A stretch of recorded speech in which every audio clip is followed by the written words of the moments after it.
Hello everyone, and welcome to our book club. And today we're joined by Isabel Davis and Anna Burel, and they're going to talk about their book, Conceiving Histories. We're going to begin with me asking Isabel and Anna some questions, and there'll be loads of time afterwards when we stop the recording for you to ask any questions that you might have of Isabel and Anna about the book, which is an absolutely fascinating book and also really, really beautifully illustrated by Anne. Um, so I wanted to start, Isabel, by asking you, I wondered if you could tell us a bit about what led you to write the book in the first place.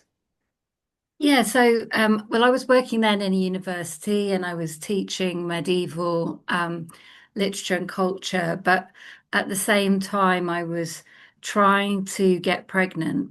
And I'd always kind of researched the body and history and thought about questions to do with family and gender. And I just became very preoccupied about the sort of struggle to conceive and really trying to get pregnant and to stay pregnant. It became a bit of an obsession. And so, although I should have been kind of researching something else, I kept thinking, well, what was it like in the past? If this is what it's like now, it feels very uncertain and difficult. What on earth must it have been like in the past? And so I just started kind of looking at in the books that I was reading anyway to see what they sort of said about medical practice or embryological knowledge. And then I started to think, well, other people would be interested in this too. And why stop, just on medieval history? Why not look at all sorts of different periods and really, just follow my curiosity with it. And so I, over time, moved it into the sort of center of my research practice. And, it's been really fascinating finding it all out. And I don't feel sorry at all in some ways that I had the struggle, which pushed me to go and open the books. So yeah, that's kind of how it came to be. And did you have any specific aims when you were writing it? Yeah, definitely. I mean, I I wanted to kind of nail the experience because I really felt that although it is something which is written about in, say, infertility memoir, and there is some journalism and so on, that there is nonetheless a cultural silence about some of these topics, and the sense that you just go on living your life and you don't really talk about it. You're not really open about it. So I really wanted to sort of join with others who are trying to surface some of these things and trying to, move away from a sense of stigma or embarrassment. And so there was that. So, and I definitely felt like it was something I could give back. Like I got quite a lot from sort of stalking the internet forums, but I never posted anything and I didn't really want to get into the conversations. And I felt kind of bad about that. And I thought, well, what can I give back? And I thought, well, I could answer some of the questions which are coming up, or I could sort of try and think about them in different ways. And, you know, go in that direction. So those were some of the things to give something back to people coming through after me, having done quite a lot of thinking about it myself. Yeah. And how did you decide to have an illustrated book? What led you to that? Yeah, well, I suppose we started in a slightly different place. We weren't necessarily thinking about a book. So when I was doing the research, I was sort of very aware that people don't always want to come to an academic talk or, or indeed read an academic piece of writing. And so, and I could see that visuality was a really strong theme in this area because you can't see inside your body while it's working. So the sort of invisibility of it seemed really difficult.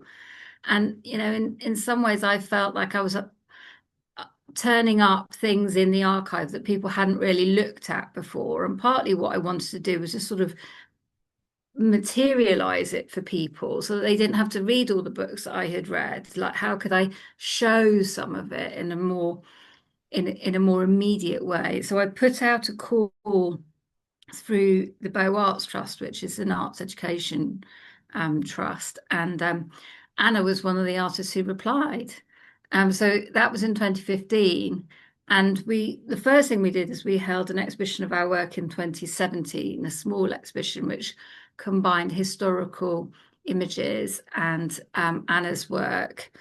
And it was, yeah, and we kind of took walking tours around, didn't we, Anna? Like people who were doing sort of art history or different kinds of short courses at the Workers' Education Trust, and different organisations came around, and we took some festival goers around the exhibition, just talked to people about their assumptions and understandings about conception, and yeah, we found out lots of, what people believe or don't believe. It was really fascinating. Yeah. Anna, what led you to respond to Isabel's request for someone? So her open call was, I think, just really in tune with the work that I was doing at the time. So I had gone through pregnancy loss and trying to conceive, and my work in the studio, which was like, so more an art practice that was 3D sculpture and all that, was really a lot about that experience. And just I thought like, that's an amazing project, and I'm just gonna hope and cross my fingers that Isabel will get back to me. And she did. She came, she visited the studio, and I think from then on we connected, because obviously we had like common things in common, and also the aspect of history was really quite fascinating to me, and I've always been attracted to that and infuse a bit of that in my work. So it was like kind of the perfect combination. And how did you decide which parts of the book, which kind of sections you were going to have drawings for? Did you discuss it together, or did you just read the book and then come up with bits? How did that work? I think so. We already had a bit. So in the exhibition we made, we worked on 4 case studies. So I had already images that I had produced, like photographic images that I had for those projects, and then I think that gave already like a base in my imagination while I was reading Isabel's writing, and it just like then made sketches as I was reading. And I think it's her writing is very inspiring to me. So I kind of had a lot of ideas and no problem. So the decision making was more afterwards, that we talked together when I had images to propose to her, and then some she would like and some she didn't say much. She's always very positive and very encouraging, and that's very good. So always pointing out the things that she liked, and then we decided to keep those, basically. Yeah. I was going to ask you about that. Did you kind of discuss the ideas sometimes before the illustrations, or did you draw something or create something and then discuss it? So what we tended to do is I would sort of get something that astonished me from from my reading. So it might be like the fake pad that people wore to make themselves look pregnant, or the experimental conception hospital. So it might just be a paragraph, or a story, something that's come from the work, and I'd show that to Anna. We would discuss it, and then it might be that I'm writing something or Anna's making images, but then we would share that work. But for us, it's very straightforward because it's not like co-writing, because the images are definitely Anna's and the text is definitely mine, but the ideas are kind of shared.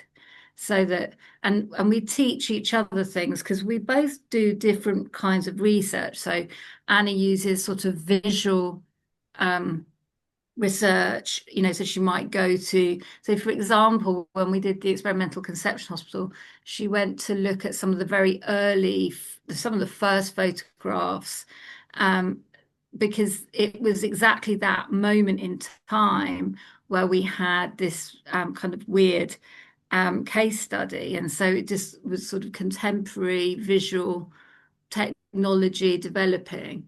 And so, whereas I work, very much with text and thinking about, say, questions of translation or something like that. So So yeah, it sort of just it works quite symbiotically, but it also doesn't feel to me, although different institutions have quizzed us quite a lot on intellectual property, and but we don't feel there's really a conflict there because it's clear that Anna owns, the visual work and yeah, the words are mine, so it works quite well.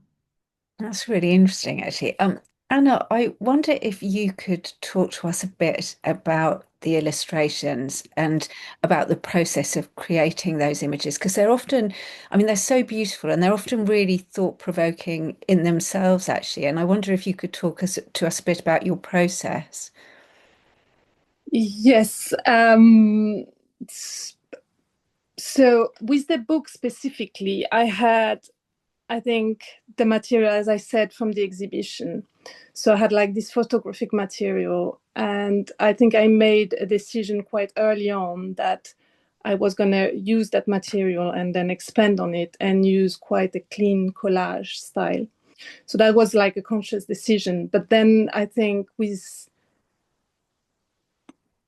the ideas, it's obviously I made sketches, but collage is quite different, and you have elements to play with, and it's sometimes images come by accident, and you have like, so if I have like a silhouette and I'm just playing around with different elements, that's like almost like unexpected, something unexpected happens. But yeah, it's I like to, I don't know, bring elements of strange, awkward, like visual. Like I think there is that eerie kind of feeling to them, and also that maybe guides or takes the reader in an interrogation of what the text is saying and takes them somewhere else, or like, yeah, it's not like I don't want to document or um, do straightforward illustration, but more like, yeah, help like take people in another weird place where they can actually explore their own thing as well as what Isabel is saying. Mm. And is the work that you do, the other work that you do outside of this, is it similar? Do you work in a similar way when you're doing other projects, or was this quite a unique thing for you? It was quite a unique thing in the way that I hadn't done illustration before. I really came to that with this project, and it was a great experience actually. Uh, but I had explored similar topics within my own experience. I had like tried to infuse a bit of history in my work before, but having such a lengthy kind of project where it's not just based on my own experience and my own person and my little world, that was quite new and yeah, very motivating to have this. I mean, because it was quite long. It was like, I think like almost 5 years of Took a long time. But also, of we passed in the final book in 2022. So yeah. it took a long time after having ostensibly written it to actually get it through the press. Yeah. Yeah. I Um, mean, I really enjoyed like doing this. I mean, I think now I want to do more like illustrated projects, and I'm like, anytime, give me give me some material. I'm like, Isabel, I wanted to ask you about the kind of way that you interweave your own story into the narrative, because it keeps bringing us back to the present day and the relevance of things to us in the present day. Was that always your intention to write it that way? Um, well, I was in two minds about whether to do that really, because obviously it's very exposing. And you think, well, if you're going to do it, you've kind of got to do it properly. Like you do have to write about some really difficult moments. And I also didn't want it to be a kind of, I didn't want it to just be like some of the other ones I had read, partly because those people have already written those, and they've written them very well. It's no criticism, but wanted it to do it differently.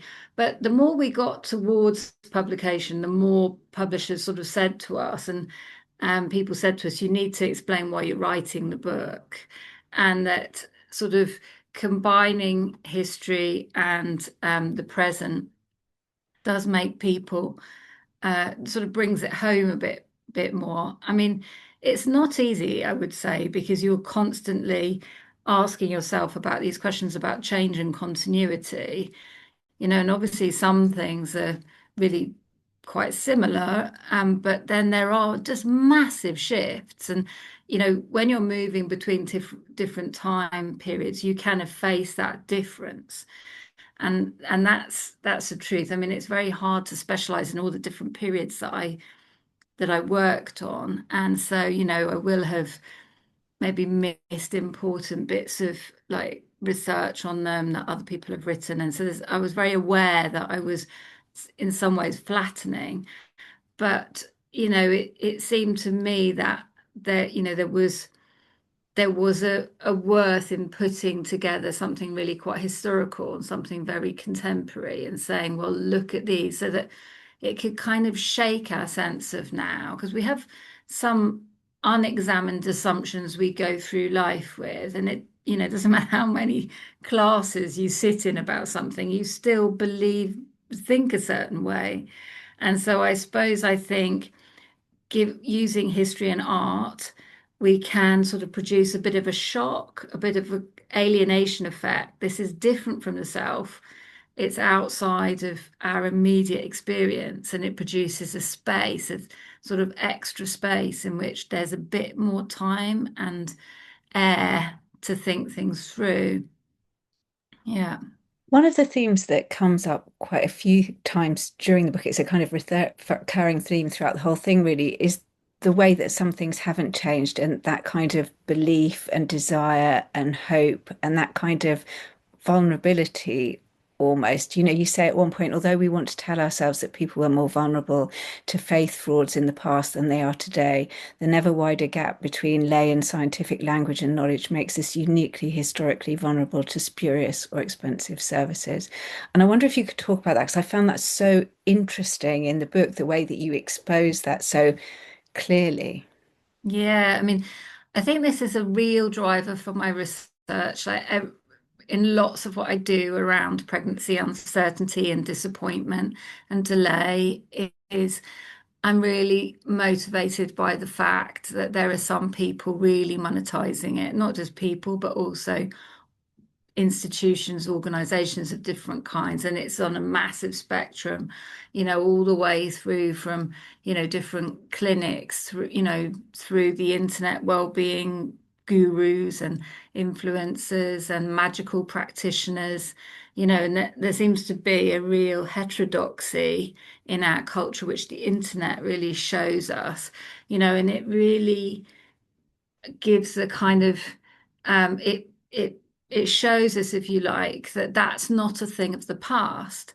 It's not. We sometimes think that kind of unrealistic beliefs or religious beliefs, or maybe certain kinds of magical practices are more common in the past, but actually we're very likely to fall in with them ourselves. And I think especially when something is not going to physically hurt us, we are prepared to pay for it.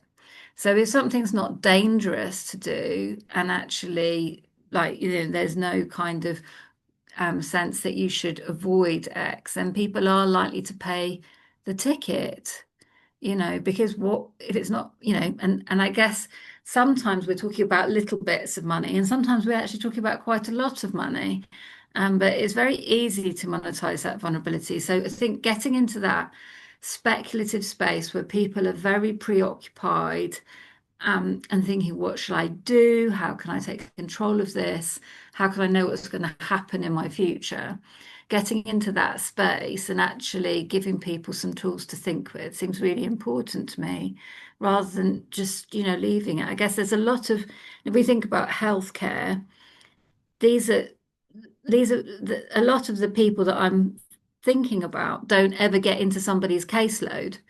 So they're not necessarily in the sort of space of expertise all the time. They're just trying to work it out themselves at home. So what have they got? What tools have they got?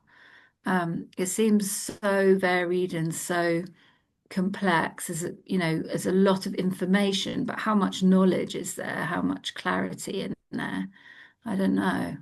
It's a really interesting point about so much information. How much of that is Yeah. knowledge? I think it's never been true. I was looking the other day at spells on Etsy, and there are hundreds and hundreds of fertility spells for sale on Wow. Etsy, and a whole kind of thing of magic potions, and some of them aren't very Wow. expensive. So as you say, does it really do any damage? But some of them were quite expensive, the ones that kind of claim to be super strong or guaranteed or whatever. It's very interesting though, because it really tied in with what you were finding.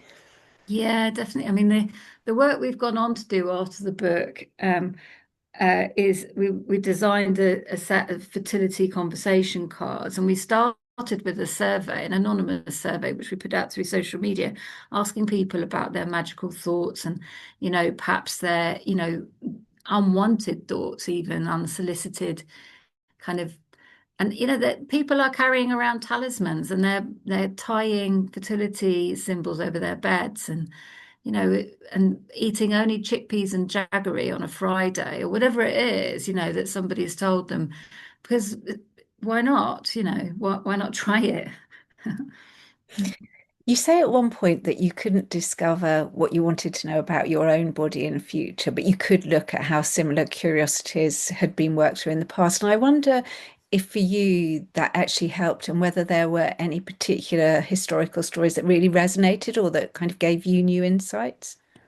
Yeah, definitely. I mean, I think this is one thing I think is quite different about some of the historical materials that I looked at, is that there was a readiness, a much greater readiness to acknowledge like not knowing something, that is very difficult to determine early pregnancy in some cases, for example.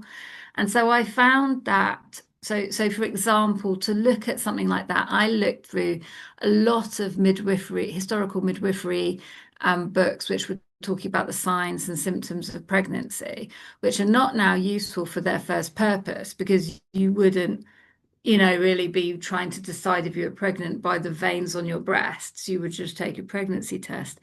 Um, so I looked through a lot of those kinds of things, and I found them very consoling. The fact that, some of these physicians were very experienced, and they were really, finding things out, and they knew a lot about anatomy, and yet they couldn't work it out. And the thing that they kept saying, which I find really fascinating, is when they would sort of look back at the old books to see what other people thought before them, and they would say, "Oh, this is very consoling. These great physicians of the past, they couldn't work out either, so they were doing the same as me, if you like." Sort of finding that kind of comradeship of not knowing. And in some ways, I think historical physicians, although some of them can be very patriarchal and they have really, um, kind of misogynist views in some places, not all, and some of them I found really kind of delightful to read. But although they're a kind of mixed picture, nonetheless, I think the historical physician is quite a useful analog for a lay person, who's trying for pregnancy, and what they've got at home is, a calendar, a clock, a thermometer, the evidence of their own eyes, and okay. So they'll probably also have an app and a ovulation kit, and a pregnancy test, which really makes a difference. But in lots of ways, they are trying to perceive this thing with their own senses, with their own, just with the same things which historical doctors had. And so I found those things actually really quite interesting. And I got particularly fascinated by questions about false pregnancy. Um, and how historical texts write about that, because that really was quite common. And I'm quite convinced that although there is a very, no doubt, you know, a way of like fallaciously believing that you're pregnant, which is quite psychotic, you know, so just in the way that people think of themselves as, say, kings or animals or whatever it might be. I also think that there's something really, really common about just thinking you're pregnant, and then when you take a pregnancy test, being mildly kind of surprised that it's negative. And so I came to the point where I thought that it was really, really common to be confused like that, and that those women actually were quite normal, quite healthy, and it was quite easy to disabuse most women of a false pregnancy. And it wasn't actually really a sign of madness. So when we use terms like phantom pregnancy, we tend to sort of make it sound quite extreme or, you know, out there. But I think our pregnancy tests kind of cap this experience. But of course, it doesn't stop it being chronic and happening quite a lot through your childbearing years. So I became very fascinated by that and just trying to think about how common that must have been for in difficult cases. So, you know, where women didn't menstruate, for example, or they were breastfeeding. Yeah, so I mean, I just found it absolutely fascinating and really consoling, because I felt like such an idiot most of the time that I didn't know my body. I couldn't listen to it very well. I perhaps wasn't very intuitive about it. And, you know, I felt like there was such a lot to learn that I hadn't been taught at school. And so you feel like a bit of an imbecile.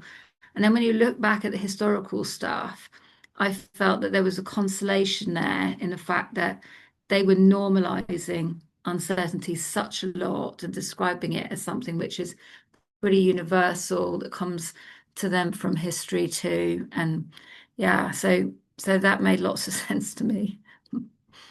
The other thing I wondered if you could talk a bit about was the way that you put the book together. So you obviously decided not to make it a kind of chronological history. And in the last chapter, you talk a bit about the process of creating the book and it being a bit messy, like conception itself. And I wondered if you could describe that process. Yeah, definitely. I mean, I could see that, you know, obviously history books are more usually written from the earliest point until the latest point, and then they stop. And the same really with fertility memoir, that people tend to sort of start with what they expected when they were younger, and then, you know, that they sort of came to the point where they might be ready, and then they tried and they thought it would be easy, and then it wasn't. And, you know, and then you go on to find out whether the person had a baby or not. And I didn't want to write those kinds of chronological narratives either for the history or the memoir, because I sort of feel anyway that your life doesn't stop when you have a baby. Like lots of things go on, but you also might try for another and that not work out, or whatever it might be, that you go back and forth and get stuck, and time doesn't behave in a linear way. And so I wanted to disrupt that. But so I sort of took that arc from the fertility memoir, sort of thinking first about sex education and then moving through to the struggle to conceive and the mind-body experience. But I didn't do that in terms of my own story. So I tell people quite early on that I did have a son. And you know, so that there's not that kind of problem about the ending. You know, I remember reading on Amazon about one fertility memoir. I read a review of one that I was looking at to buy when I was doing my research, and the Amazon review said, "Don't buy this book. It's just one of those stories about someone who couldn't really get pregnant first, then she did." And, you know, so it's not, so there was a kind of complaint about its authenticity, you know, and I think we need to get away from this sense that unless you've suffered, you cannot speak. Partly because that's not what people who, you know, are involuntarily childless think. You know, necessarily it's not a universal position, that we need to have that sense of solidarity. So I wanted to kind of look at the trying experience really regardless of outcomes, you know, and just see what that was like. So I moved away from that chronological perspective, and I didn't try and be comprehensive about history or describe it as progress or, continuous and incremental change over time, but moved between case studies and tried to stay with one or two stories in each chapter, so that people can get a kind of a sense of the fascination of that particular thing before we, move on to something new. Yeah, it wasn't easy. It wasn't an easy structure to choose, but seemed to present itself that way. I think it's actually a really interesting structure and a really interesting way to put together a book. And I wondered, were there, I mean, we were talking earlier a bit about the false pregnancies and about the fake pads and things. And I wondered, was there, and the other bit that fascinated me was about the frogs, actually. And I wondered if there was any, Yeah. were any particular bits of it that really kind of, for you, were quite amazing when you found out about them.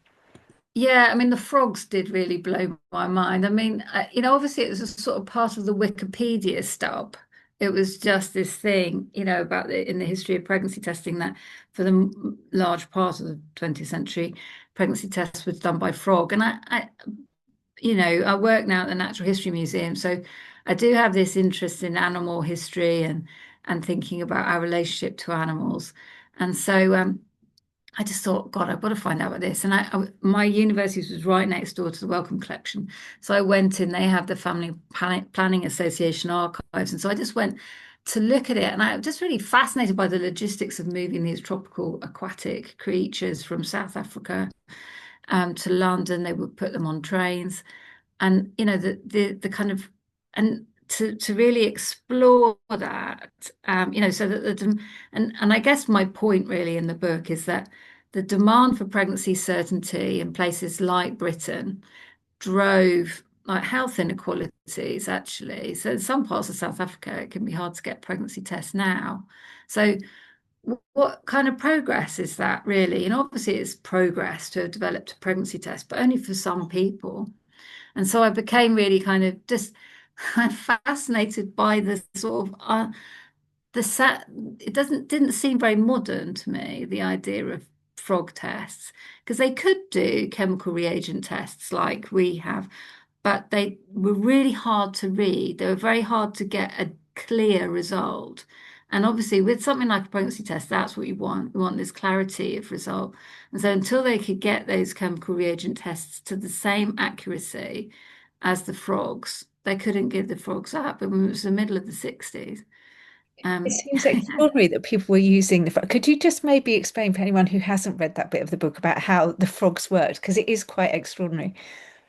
Yeah, so I mean they had these frogs in tanks, in water tanks, and they would take one out, isolate it, then you inject the frog with the person's urine sample, and then if the person is pregnant, the frog lays eggs within a couple of hours, and then you can use the frog again 2 weeks later. So the principle was established with mammals. So the beginning of the 20th century, they discovered that if you do this with mice, then and you dissect the mouse, then you can see inside the ovary that it's had an ovarian reaction. Um, and our pregnancy tests, in some ways, work on the same principle. They're responding to the same hormone, the chemicals, as the test animals. So frogs were great because you didn't need a vivisection license because you're not killing them. And yeah, so I mean, it's just yeah, it's sort of incredible, really. They had so in Britain, the NHS had a number of testing sites. Then the FPA were offering their services sort of privately, so you had to pay. Um, it wasn't a lot of money though, I don't think. And yeah, so that's how you do it. So you would only really have a pregnancy test if you really needed one. So most people would just wait. But there was, so for example, where you've got the sort of typical case might be a young girl in denial, or you might have somebody who has a condition where pregnancy could be seriously dangerous for them, or something along those lines, where you need an early confirmation. Yeah. Weird, yeah. Funny, I wanted to ask you both. I mean, it seems to me like you sort of started uncovering something that's completely fascinating and, just something that you could go on researching further and further. Is this the end, or is there more of this work to come? Ah, I don't know. What do you think, Anna? Um, Maybe. I don't know. Although we're sort of moving in other directions, aren't we now, with the Yeah. work we do? I mean, never know if there are Yeah, interesting case studies. But yeah, yeah, I mean, um, nothing really at the moment, but I'd be happy to yeah. carry on. I don't know. We'll see. We'll see. We'll never say never. Yeah. I think it's a case of watch this space. So, Isabel and Anna, thank you both so much for joining us this evening. It's been really, really Thank interesting you